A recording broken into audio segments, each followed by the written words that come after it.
Hey guys, subscribe for daily content, and if you're shopping for gear, make sure you check out the description for the newest items at some of the very best online retailers. There's also links for some of the items that I personally recommend. Thanks! What's going on YouTube? Metal Complex here, and today we've got another short little unboxing video to share with you guys. 2 knives from Kizer sent to replace 2 knives that didn't hold up so well. I actually had a conversation with Kizer, and it turns out the knives that I tested, the 2 Mithrils actually specifically, that's not regarding the other ones, right? Maybe we'll see replacements for those down the road. These were definitely not supposed to fail that easily, despite what many people theorized in some real mental gymnastics from a few people in the comments trying to justify the disengaging locking systems. But as it turns out, they're actually not supposed to be that weak. So they sent me some replacements. There's not going to be any editing in this video. We're going to do it in one take. We're going to apply the same little sugar plum fairy metal complex spine tickle test that's applied, the controversial tickle test. I know I'm a brute, I'm a barbarian, right? Just being too rough and tumble with these knives, putting them through just too much, you know, just too many spine tickles. We're going to test them. We're going to see where we're at, because I'm rooting for Kizer. I like Kizer knives. Kizer makes good products. They're capable of making good products. Their execution is usually really good. I think that their HRC could get better, but the locking systems on some of these, in some specific locking systems, should be a lot better. And even when we're looking at something like a plunge lock, which I really don't expect that much from, even plunge locks at a bare minimum should be able to withstand a couple of little Gucci on the spine. Should be able to deal with that. So we're going to test that out. Thanks so much to Kizer for replacing these, sending these back in. Thanks to my patrons for supporting me. Make sure your notifications are turned on for the Metal Complex YouTube channel. I would really like to review this model because the Mithril looks really good. So here we are. We have the M390 Mithril DLC Ultra Fat Carbon Handle Button Lock, okay? So they advertise this button lock very specifically, got the QC Pass sticker, as a more robust and more secure locking system. Given that I have knives from Civivi, right?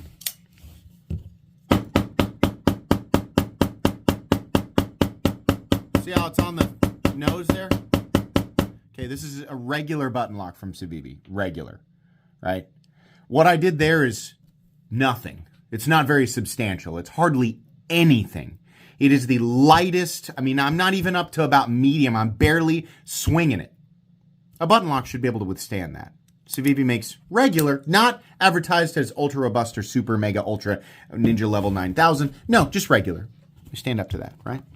Does it need to? Probably not, but it does, and it's nice to know. I think the vast majority of people like to know that. There's no natural circumstance where your blade is going to take that many impacts repeatedly on the spine, but it is nice to know that a simple button lock can stand up to that. That should be, in my opinion, a reasonable standard for most pocket knives, right? Stand up to a little bit in excess so that you know the normal usage of a pocket knife, right? The standard, you know, applicable parameters of a pocket knife, you know, will result in you not going to the hospital and paying for stitches, right? And under normal circumstances. Okay, so we have now Kizer's absolutely gorgeous Mithril knife. I love the Mithril. It's so nice. I'm going to put a glove on. I think that the Mithril design is super nice. Love the titanium. Love the machining. The inlay work. Compound DLC blade. We're not going to go nuts with this. Because with the Civivi there, I kind of overdid it, right? Just to kind of drive my point home. Well, I'm not going to do that because I don't think the Mithril needs to be, you know, it just needs to stand up to a few.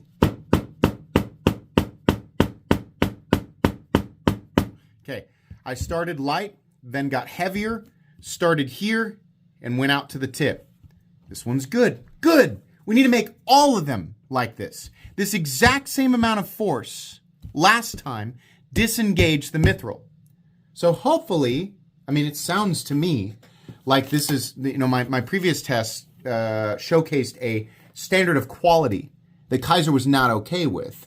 And Kizer presumably sent me versions that were correct or tweaked in order to withstand the lightest, right?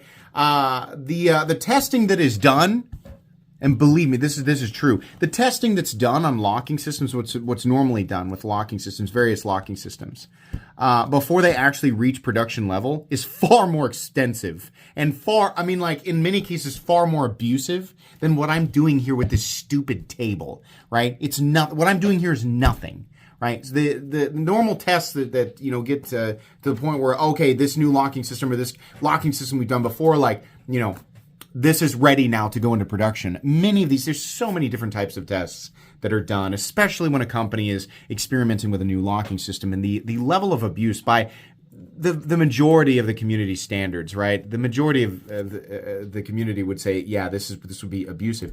But the idea with a lot of those tests is go above and beyond so that we know under normal circumstances that would never, right? I mean, what's people saying? Oh, under normal, cold steel hangs like 1,000 pounds off the back of their knives. Obviously, that's not normal, right? But a lot of companies, that's kind of an unreasonable test. It's more marketing than anything. But a lot of times these unreasonable tests, these ridiculous tests, they're so over the top, are basically just to ensure that the vast majority of people, the vast majority of the time, under normal circumstances, will not experience a failure.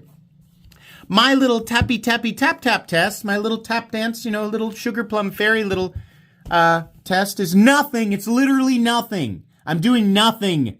It's so funny to me that people got up in arms about it, which, by the way, speaking of nothing, is exactly what you will accomplish by complaining about it. I will continue to do this, and I will make sure that everybody knows, literally tens of thousands, in many cases hundreds of thousands of people. I want them to know, right? This is a bare minimum standard that we should expect from a locking system. A couple of light taps here or there. If it's disengaging the lock, we can hardly call it a lock because it's not really locking the blade out. It's just kind of there, hanging on, waiting for you to accidentally apply too much force. So whether you agree with it or not, if the end result is that these companies beef up their locking systems, you can say, oh, it was unnecessary, right? They didn't need to do that. Well, if the end result is that they beef up their locking systems, then everybody benefits. Even the whiners and the people who are, willingly pouring hot sauce into their butt cracks over it. You will benefit from this. So from me to you, I say you're welcome. Good job. Good job, Kizer. Number 1. Let's see if number 2 passes. I promised when I do these tests, I'm very careful to make sure that there are no cuts or anything like that. Absolutely gorgeous knife. I love the Mithril. Absolutely love it. Second one here. Boy, oh boy, oh boy, oh boy, oh boy, oh boy. Okay, so we have, the black and gold. Probably my favorite looking. God, the detent that's created by that, I will say, the detent that they've created with that super mega, whatever they call it, button lock. I mean, in reality, and I know that some of Kizer's, I know people are like, why are you dragging this out? Because I got lots to say.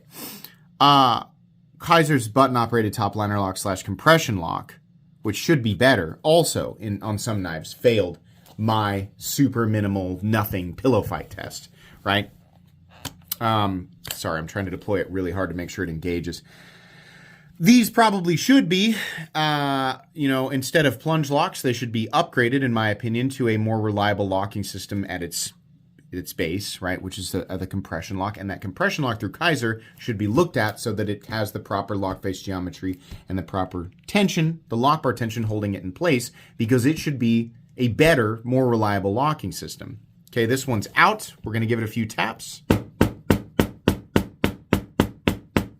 Gave that one a few more taps. Also focused mostly here and started out, you could tell by the volume, kind of medium, and then went up and got a little bit harder. It also survived. This is good. This is how this should be. This is what I expected the first time.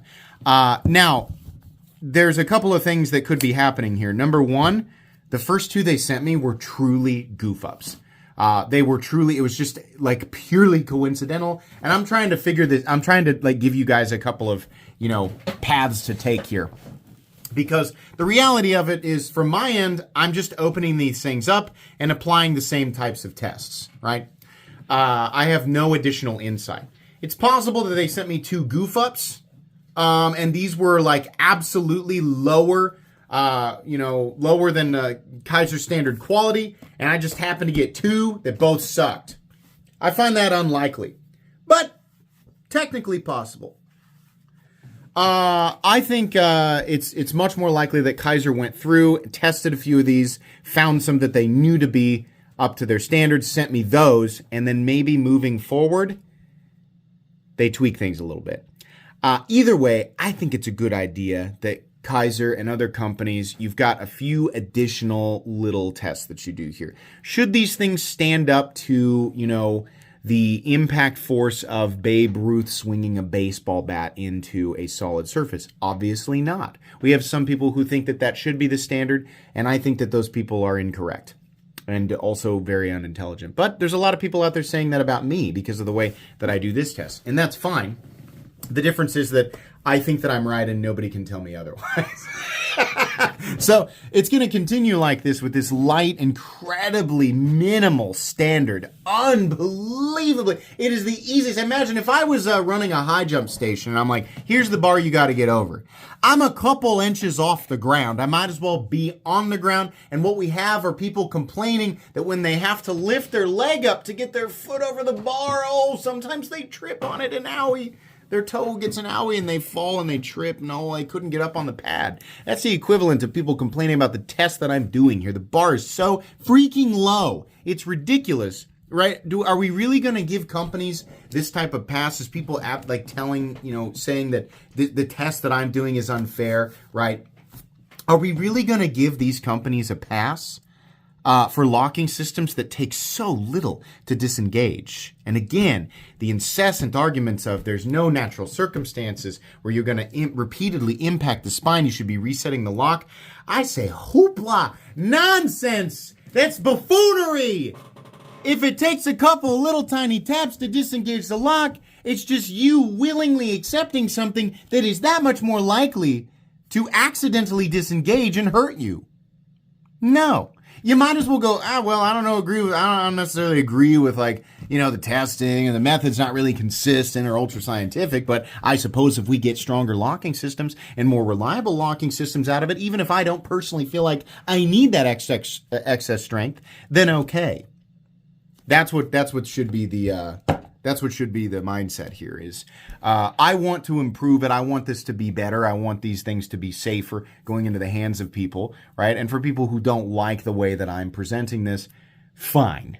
But you'll get a stronger locking system out of it if, companies pay better attention to it. And that's what I want. I want Kizer to pay better attention to this locking system, their compression locking system, because if I was incorrect about the massive inconsistency, the varying levels of strength, right? Then everything that I showed on this channel would be failing. I expect light to medium force to fail a frame lock because I think that's the inherent weakness of a frame lock. And I'm not giving the frame lock a pass, but as I've stated, 1,000 times over the last couple of years, kind of tired of frame locks because I don't find them to be a good, super safe locking system. I think they're fine in most circumstances because you're holding on to it. They don't need to go away. But I've always said this is an inferior locking system. There are better locking systems. And when those better locking systems are done correctly, they are clearly superior. Clearly. Right? Every locking system should be consistent up to a certain standard. And we should have different expectations for different locking systems. But we should not be going backwards. We should not be giving a pass to knives for, disengaging under just nothing circumstances. And as I started to say there, I've tested so many button locks, so many liner locks, frame locks, top liner locks. I have a good idea of what's very poor and good or standard for a frame lock, what's poor or standard for a liner lock, a button operated top liner lock, a triad lock, a shark lock. I have all of these, I know what to expect from this stuff. If I'm tapping on the back of a shark lock and it disengages, holy God, we've got a huge issue because that should be 10 times stronger than, your common locking systems. But as you guys have seen, many regular, not special button locks and other top liner locks, like from Vosteed, right? They're all fine. They all survive. The vast majority of things survive my simple test because they were tested properly, designed in a way that that lock will not slip. So if we have a couple of things here and there that are failing, like a couple of these Kizers, it's not that there's something wrong with the way that I'm doing this. It's at the level of, quality control that's being applied to these locking systems. It probably needs to change. Something's not right. Or, it was fine for Kizer, but maybe they just need to bring it up to the standard of everybody else, right?